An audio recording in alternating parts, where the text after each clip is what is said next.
Hello guys, welcome to Bank IQ. Bank IQ में आपका स्वागत है। आज हम बेस्ट 200 एमसीक्यू सीरीज शुरू करने जा रहे हैं। पार्ट 1 है हमारा उसका। इसके अंदर जो हमारे अभी तक जितने भी हमें बैंकिंग अवेयरनेस पे वीडियोस आ चुकी हैं उसी पे बेस्ड क्वेश्चंस हैं। अगर आपने वो वीडियोस देखी होंगी तो आपको बहुत आसानी होगी इस क्वेश्चन को करने में। आई विश कि आप उन 3 वीडियोज़ को देखें जो पहले हमारी बैंकिंग अवेयरनेस की वीडियोस बैंक आईक्यू पे आ चुकी है। तो आइए हम स्टार्ट करते हैं आज के बेस्ट 1 एमसीक्यू का पार्ट 1। मेरा नाम है मोहित सेतिया। अगर आप मुझे सोशल मीडिया पर जुड़ना चाहते हैं, इस समय पर आपकी स्क्रीन पे मेरा टेलीग्राम ऑफिशियल अकाउंट दिया हुआ है, मोहित सेतिया ऑफिशियल करके, और इंस्टाग्राम आईडी है एंड फेसबुक आईडी। तीनों पे आप किसी पे भी आप मुझसे संपर्क कर सकते हैं। और पीपीटी के लिए आपको टेलीग्राम पे ही फॉलो करना होगा। जो हम पहला क्वेश्चन करते हैं, पहला क्वेश्चन है first European bank in India. पहला ऐसा यूरोपियन बैंक कौन सा था इंडिया के अंदर बना था? पहला है बैंक ऑफ इंडिया। आगे बढ़ने से पहले मैं एक और बात कहना चाहूँगा। जैसे ही मैं क्वेश्चन पढ़ूंगा आपके सामने स्क्रीन पे क्वेश्चन आएगा, आई रिक्वेस्ट कि जैसे क्वेश्चन आने के बाद पॉज कीजिए।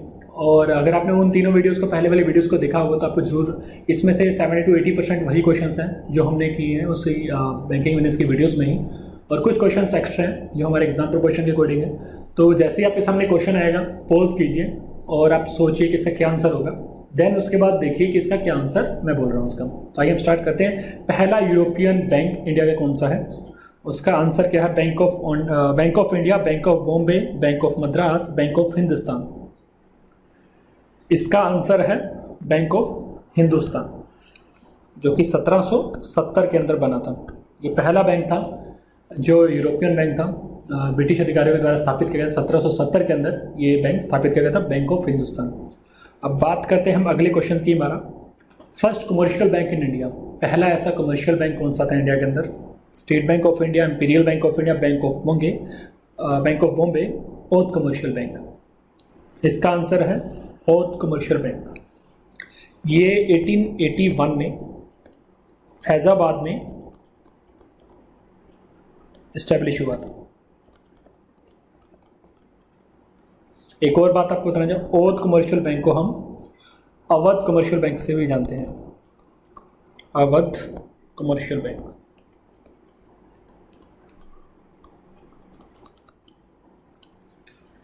बेसिकली ये काफ़ी छोटा बैंक था और लोकल नीड्स को ज़रूरत को पूरा करने के लिए ही ये बैंक बनाया गया था। बट 1958 में ये बैंक बंद हो गया था, ज़्यादा चला नहीं था, और इसकी बैंक की कोई ब्रांचेस भी नहीं थी। और बात करते हैं हम तीसरे क्वेश्चन के। अगला क्वेश्चन है तीसरा हमारा, bank of Bengal, bank of Bombay and dash are called them presidency banks. Presidency bank किन्हें कहते हैं हमें? Bank of Bengal, bank of Bombay. इसमें से तीसरा बैंक का नाम क्या है? हमारे पास ऑप्शन है bank of Madras, bank of Hindustan, bank of India and none of the above. इसका आंसर है बैंक ऑफ मद्रास। ये तीनों बैंक को ही हम प्रेसिडेंसी बैंक कहते हैं। Bank of Bengal, bank of Madras, bank of Bombay, ये तीनों बैंक थे जिनको प्रेसिडेंसी बैंक कहते हैं। यही प्रेसिडेंसी बैंक आगे बनके इंपीरियल बैंक ऑफ इंडिया बन जाते हैं। इंपीरियल बैंक ऑफ इंडिया ये बन जाते हैं 27 जनवरी 1921 में।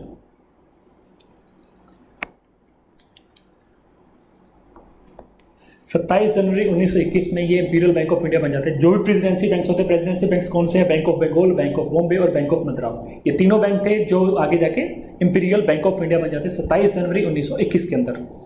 और एक चीज़ का और रिनेम हुआ था, मतलब रिनोवेट हुआ था। ये आगे जाके बन गए थे SBI। कब बने थे? 1 जुलाई 1955 में। State bank of India. Presidency banks क्या बने? इंपीरियल बैंक ऑफ इंडिया 27 जनवरी को 1921 में। देन 1 जुलाई 1955 को बने स्टेट बैंक ऑफ इंडिया। अब बात करते हैं हम इन तीनों बैंक्स की, कब कब बने थे। बैंक ऑफ बंगाल बना था 1809 में, बट बैंक ऑफ बंगाल 1809 बना था, लेकिन 1806 में ही बैंक ऑफ कलकत्ता था जिसका रीनेम होके 1809 में बैंक ऑफ कलकत्ता रखा गया था। अब बात करें बैंक ऑफ मुंबई की, ये बना था 15 अप्रैल 1840। 15 अप्रैल 1840। और बैंक ऑफ मद्रास जो बना था 1 जुलाई 1843 में। अगेन मैं रिपीट करूँ इस क्वेश्चन को, इसमें काफ़ी सारे, एक क्वेश्चन के अंदर काफ़ी सारे क्वेश्चन बन चुके हैं, जैसे कि प्रेसिडेंसी बैंक्स कौन कौन से थे, bank of Bengal, bank of Bombay, bank of Madras. और ये बैंक कब बना था, बैंक ऑफ बंगाल बना 1809 में, बट बैंक ऑफ कोलकाता को रिनेम करके बैंक ऑफ बंगाल बनाया गया था 1809 में। बैंक ऑफ कोलकाता की शुरुआत हुई थी 1806 में। अब बात करते हैं बैंक ऑफ बॉम्बे की, ये 15 अप्रैल 1840 में बना था, और बैंक ऑफ मद्रास 1 जुलाई 1843 में बना था। ये प्रेसिडेंसी बैंक्स को तीनों को एक इंपीरियल बैंक ऑफ इंडिया बना दिया गया था 27 जनवरी 1921 में, और इंपीरियल बैंक ऑफ इंडिया को चेंज करके स्टेट बैंक ऑफ इंडिया बनाया गया था 1 जुलाई 1955 में। अब बात करते हैं अगले क्वेश्चन की। Punjab National Bank was set up in, ये कब स्थापित हुआ था, 1894, 1887, 1979 और 1936। ये स्थापित हुआ था 19 मई 1894 में, 19 मई 1894 में। मैं आपको बताना चाहूँगा, लेकिन ये स्टैब्लिश हुआ था, लेकिन जो बिजनेस पर्पस के लिए ओपन हुआ था ये हुआ था 12 अप्रैल 1895 में। बिजनेस पर्पस के लिए बेसिकली ओपन हो गया था, पूरा इस कमर्शियल पर्पस के लिए ओपन हो गया था, वो हो गया था 12 अप्रैल 1895 में। लाहौर में इसका हेडक्वार्टर था, लाहौर में खुला था, लाहौर में इसका हेडक्वार्टर था, वही बैंक इसमें ओपन हुआ था। और ये खुला 12 अप्रैल 1895 में। एस्टैब्लिश हुआ था 19 मई 1894 में, बट बिजनेस पर्पज़ के लिए बिल्कुल ओपन हो गया था ये 12 अप्रैल 1895 में लाहौर के अंदर। ये पहला ऐसा बैंक था जो अपने ही कैपिटल के दम पे अकेले ही ये बैंक टिका रहा, और आज भी पंजाब नेशनल बैंक टिका हुआ है। अभी तक ऐसा कोई बैंक नहीं है जिसने अपने कैपिटल पे ही बना हो और आज भी टिका रहा हो। इससे पहले ओद कमर्शियल बैंक जिसके बारे में हमने पढ़ा था, वो बैंक बना था, लेकिन वो भी 1958 में फेल हो गया था। 1881 में वो बना था, बट 1958 में वो बंद हो चुका था। बात करते हैं अगले क्वेश्चन की। How many banks were first nationalised, पहले जो नेशनलाइज किए गए थे बैंक को, वो कितने बैंक से टोटल, उसका आंसर है 14 बैंकों को नेशनलाइज किया गया था 19 जुलाई 1969 में। ये किया गया था मिसेस इंदिरा गांधी के द्वारा, उस समय जो हमारी प्रधानमंत्री थी उनके द्वारा किया गया था। प्राइम मिनिस्टर इंदिरा गांधी थे हमारे उस टाइम पे, इंदिरा गांधी।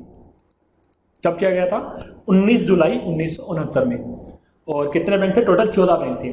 ये था फर्स्ट नेशनलाइजेशन पीरियड, पहली बार नेशनलाइज किया गया था। जो इसके बाद जो पीरियड था, जो सेकेंड बार नेशनलाइजेशन किया गया था बैंकों का, सेकेंड नेशनलाइजेशन कब था, वो 15 अप्रैल 1980 में किया गया था 6 बैंक्स का। पहली बार किया था 14 बैंक्स का, फिर सेकंड जो फेज था वो किया गया था 6 बैंक का। दूसरा फेज था 15 अप्रैल 1980 में, पहला किया गया था 19 जुलाई 1969 में श्रीमती इंदिरा गांधी जी के द्वारा, जो उस समय प्रधानमंत्री थे। अब बात करते हैं हमारे अगले क्वेश्चन की। Who will act as banker to the government of India, चाहे हम सब जानते हैं, काफ़ी इजी क्वेश्चन है। कौन काम करता है, रिजर्व बैंक ऑफ इंडिया। इसमें ज़्यादा सोचने की जरूरत नहीं पड़ेगी। तो अब बात करते हैं अगले क्वेश्चन की। Reserve Bank of India establish in, हाँ ये अच्छा क्वेश्चन है। ये एस्टैब्लिश हुआ था, आपके पास पहले ऑप्शन है 1935, 1939, 43 एंड 48, बट इसका सही आंसर है 1935, 1 अप्रैल 1935 में। किस एक्ट के अकॉर्डिंग हुआ था ये, आरबीआई एक्ट 1934 के अंडर हुआ। इस बेस पे 1 अप्रैल 1935 को reserve Bank of India establish हुआ था। एक बात और बताना चाहूँगा, जैसे कि हम सब जानते हैं कि जो उस समय रॉयल कमीशन था, जो इंडियन करेंसी और फाइनेंस को लेकर बनाया गया था, और इसको हम हिल्टन यंग कमीशन भी कहते हैं, हिल्टन यंग कमीशन, जो कि 1920 में बना था ब्रिटिश गवर्नमेंट के द्वारा।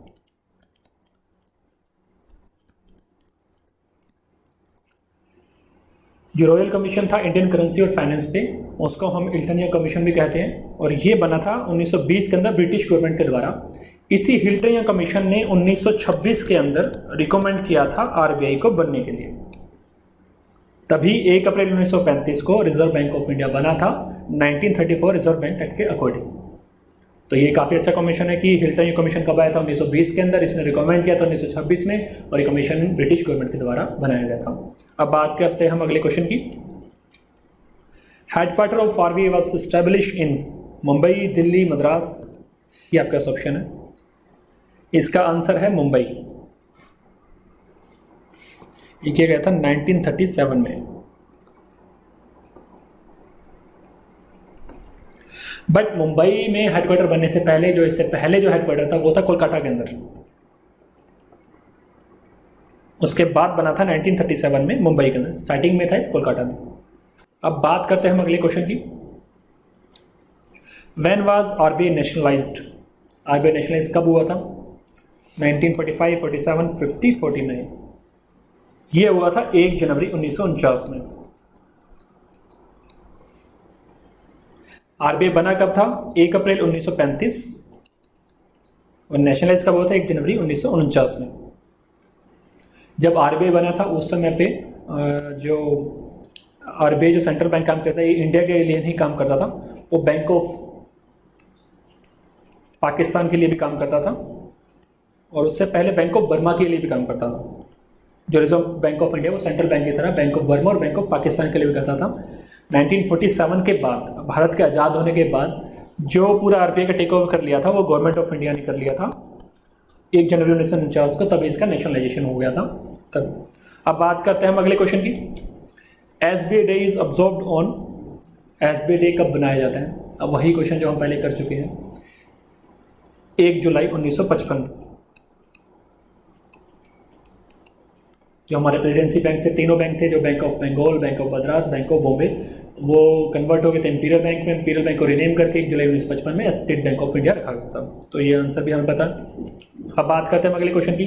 फर्स्ट गवर्नर ऑफ आरबीआई, काफ़ी इंपॉर्टेंट क्वेश्चन है ये, और इसमें काफ़ी सारे हमारे और भी क्वेश्चन निकलेंगे। जो पहला गवर्नर थे वो थे Osborne Smith, PC Bhattacharya, Manmohan Singh, Raghuram Rajan. इसका राइट आंसर है सर ऑसबॉर्न स्मिथ। इनका जो कार्यकाल का जो समय था 1 अप्रैल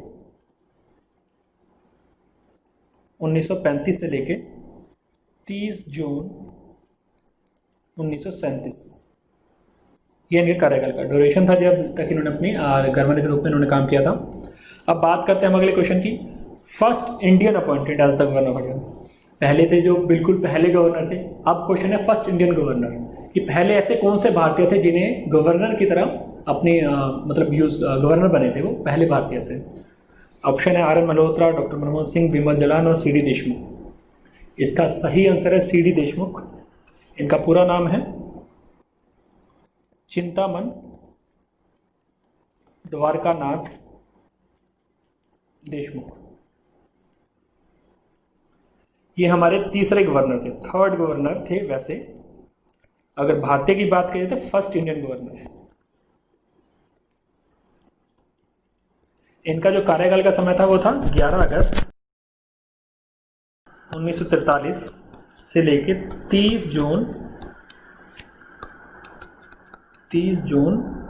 1949।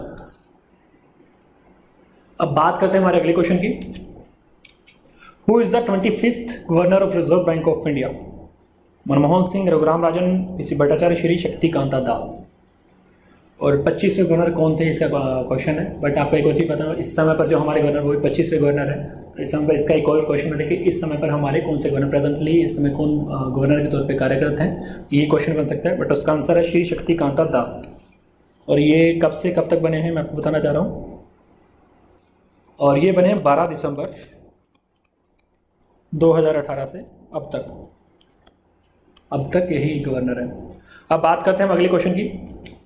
Which of the following former governors of the RBI has also served as a union finance minister? ऐसे कौन से हमारे पूर्व गवर्नर रह चुके हैं जिन्होंने फाइनेंस मिनिस्टर की तरह भी एज ए इंडिया के प्राइम मिनिस्टर भी इंडिया के फाइनेंस मिनिस्टर भी रह चुके हैं? मनमोहन सिंह, रघुराम राजन, सीडी देशमुख, शक्तिकांत दास। इसका आंसर है सीडी देशमुख, चिंतामन द्वारकानाथ देशमुख, जो कि हमारे तीसरे गवर्नर रहे आरबीआई के और पहले इंडियन गवर्नर। और ये काफ़ी सारे क्वेश्चन एक सीडी देशमुख से ही बन गए। एक तो वो ऐसे गवर्नर हैं जो फाइनेंस मिनिस्टर भी रह चुके हैं, दूसरा ये तीसरे गवर्नर हैं हमारे। पहला ये कि इंडियन गवर्नर कौन थे, सीडी देशमुख, वो भी चंदर, इनका पूरा नाम चिंतामन द्वारकानाथ देशमुख का पूरा नाम है। अब करते हैं अगले क्वेश्चन की, और हमारा आखिरी क्वेश्चन इस समय पर। हु ऑनग्रेटेड द भारतीय महिला बैंक? मनमोहन सिंह, रघुराम राजन, सीडी देशमुख, शक्तिकांत दास। इसका आंसर है डॉक्टर मनमोहन सिंह। ये उस समय पे जब इन्होंने इनॉग्रेट किया था, उस समय प्रधानमंत्री थे और 96 बर्थडे था उस टाइम पे इंदिरा गांधी जी का। उस बर्थडे पे ही इन्होंने इस भारतीय महिला बैंक का इनॉग्रेट किया था। ये था 19 नवंबर 2013 में। कब किया था? 96 बर्थडे था हमारे former prime minister Indira Gandhi ji का।